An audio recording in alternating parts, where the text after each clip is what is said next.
Halo teman,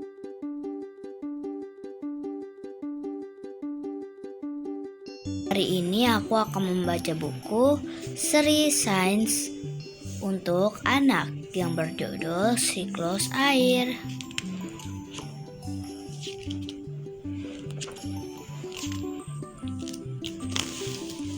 Air di sekitar kita.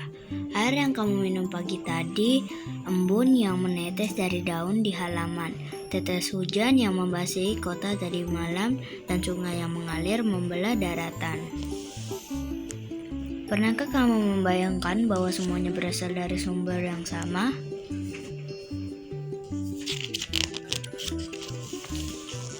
Terbentuk dari apakah air? Air yang kita lihat dimanapun terbentuk dari molekul-molekul air. Molekul adalah gabungan dari dua atom atau lebih. Satu molekul air dibentuk oleh dua atom hidrogen dan satu atom oksigen yang lain yang saling berkaitan. Molekul dan atom penyusu air yang selalu sama, namun gerakan dan jarak antara satu molekul dan molekul lainnya dapat berubah mengikuti keadaan lingkungan di sekitarnya. Perbedaan gerakan dan jarak molekul inilah yang menyebabkan air dapat berubah wujud menjadi padat, cair, atau gas. Sebab utama yang menjadikan air dapat berubah wujud adalah suhu lingkungan.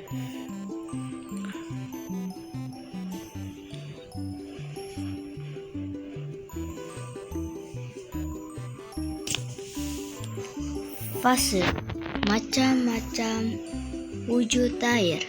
Padat. Air dalam wujud padat disebut juga sebagai es. Air berada dalam wujud ketika suhu lingkungannya dingin. Suhu yang dingin memberikan hanya sedikit energi untuk air. Karena energinya hanya sedikit, molekul air tidak dapat banyak bergerak dan tersusun rapi. Walaupun tersusun rapi, molekul air dalam es tidak dapat berjarak terlalu dekat. Mungkin kamu pernah memperhatikan air yang dimasukkan ke dalam freezer. Bentuknya akan mengembang ketika air beku. Es memakan tempat yang lebih besar dibandingkan dengan air. Selain itu, es juga lebih ringan dibandingkan dengan air. Itulah sebabnya es akan mengapung di atas jika dimasukkan ke dalam gelas yang berisi minuman kesukaanmu.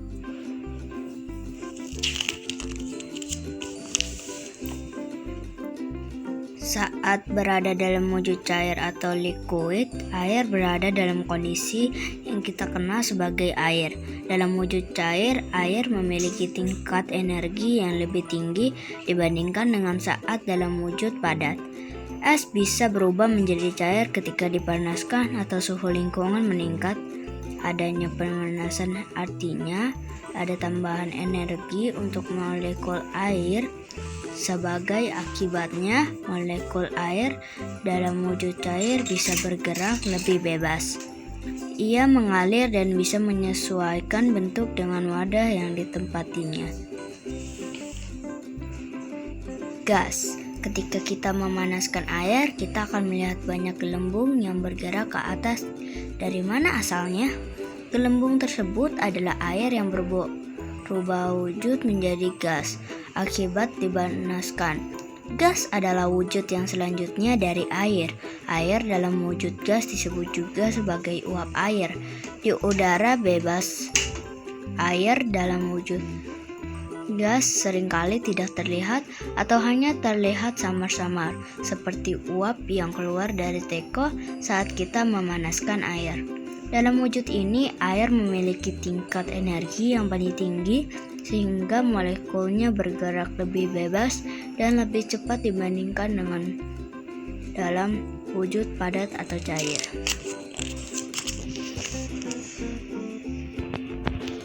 Planet adalah satu-satunya planet di tata surya kita yang memiliki banyak air dalam bentuk liquid di permukaannya. Bahkan luas lautan di planet bumi 2 kali lebih besar dibandingkan dengan luas daratannya. Jika kita terbang tinggi sekali hingga keluar angkasa, sebagian besar planet bumi akan terlihat berwarna hijau. Hal ini terjadi karena air menutupi lebih dari 70% permukaan bumi. Tanpa adanya air dalam bentuk liquid ini, kehidupan di planet bumi tidak akan ada. Tahukah kamu bahwa sebagian besar unsur penyusun makhluk hidup adalah air? Sekitar 60% dari berat tubuh manusia dewasa adalah air. Sekitar 80% berat apel adalah air. Sekitar 80% dari berat seekor kucing adalah air. Sekitar 75% dari berat pohon oak yang berbatang besar juga adalah air.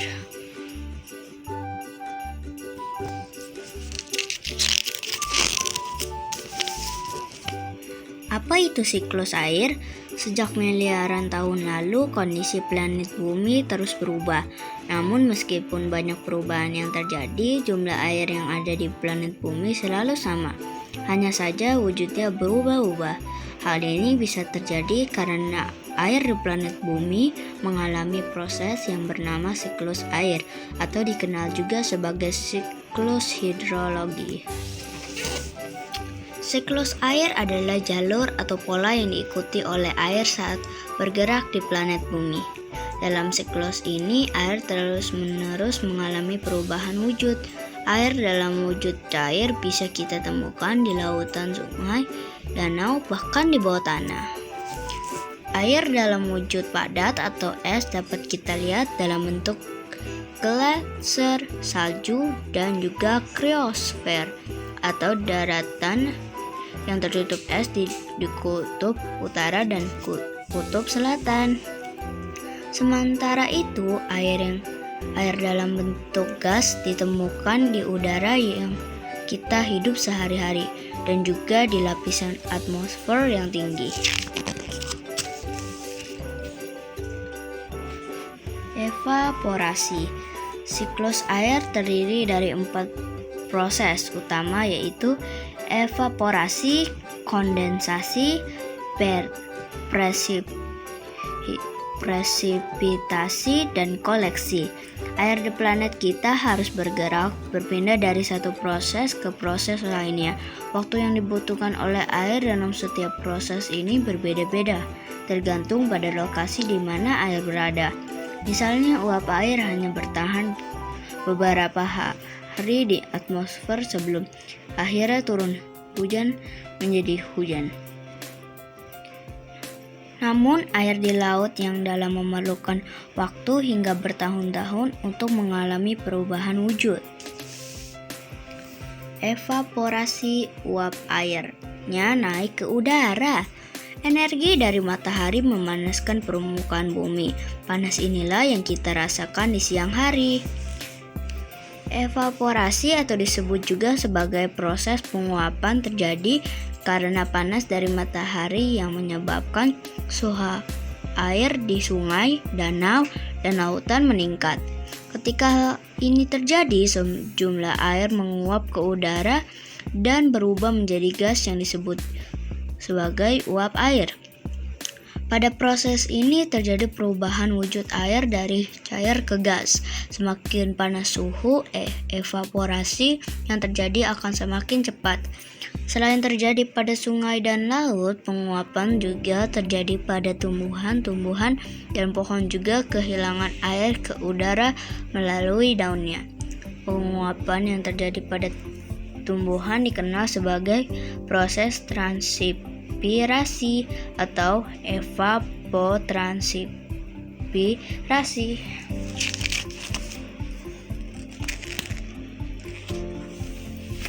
Kondensasi uap air yang mendingin. Ketika hari sedang panas, kamu membuat segelas minuman dingin dan menaruhnya di meja. Setelah beberapa lama, ada tetesan air kecil yang menempel di bagian luar gelas. Apakah gelasnya bocor? Tidak. Tetesan ini terbentuk dari uap air di sekitar gelas. Uap air di udara mengalami pendinginan di dekat gelas tersebut sehingga mengalami perubahan wujud dari gas menjadi cair. Proses ini sebagai kondensasi.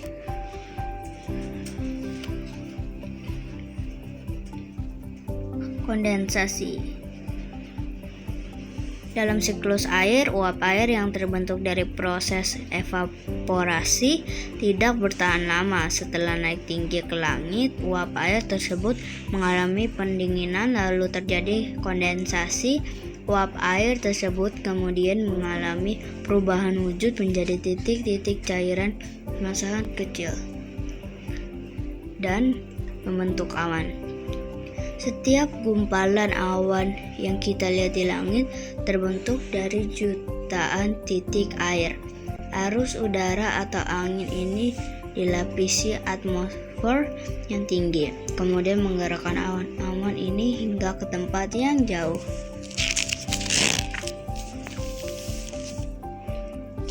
Presipitasi si air hujan. Ketika telah sangat banyak uap air yang terkondensasi, tetesan air di awan menjadi terlalu besar dan terlalu berat untuk ditahan di udara. Tetesan air ini pun kemudian jatuh kembali ke bumi sebagai hujan salju atau hujan es. Proses ini disebut juga sebagai presipitasi. Presipitasi hujan salju atau hujan es adalah cara air kembali ke permukaan bumi setelah sebelumnya digerakkan oleh angin di atmosfer. Jumlah presipitasi yang turun di berbagai tempat di dunia berbeda-beda. Di wilayah gurun seperti gurun Sahara di Afrika, jumlah presipitasinya hanya sekitar 10 cm per tahun. Artinya jika seluruh air hujan yang turun tidak ada yang meresap ke dalam tanah, akan terbentuk genangan setinggi 10 cm. Bandingkan dengan jumlah presipitasi di Jakarta yang mencapai 185 cm per tahun. Jumlah presipitasi yang tinggi ini dapat menyebabkan apabila air hujan yang turun tidak diserap atau disalurkan dengan baik. Dengan mengetahui jumlah presipitasi di suatu tempat, kita bisa menghitung ukuran saluran penampung hujan atau luas lahan terbuka yang diperlukan agar air hujan dapat teresap dan tersalurkan dengan baik. Koleksi berkumpulnya air di lautan.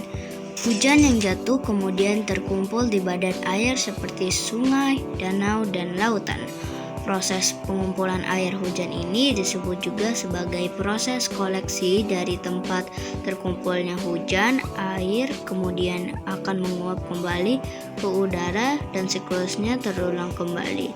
Tempat jatuhnya air hujan akan mempengaruhi proses pengumpulan dan penguapannya. Air hujan yang jatuh ke badan air yang ukurannya besar seperti sungai atau laut akan langsung menguap kembali. Air hujan yang jatuh di perpohonan mungkin akan menguap dari daun-daunan dan kembali ke udara. Air hujan yang jatuh di pohon juga mungkin menetes ke tanah, terkumpul di dalam tanah, dan mengalir ke sungai atau lautan hingga akhirnya teruapkan kembali. Proses koleksi pada danau. Oke teman-teman, sampai sini dulu ya video aku. Teman-teman jangan lupa subscribe, like, comment, and share video aku. Bye. Jangan lupa rajin membaca buku ya teman-teman. Dan selalu jaga kesehatan. Bye.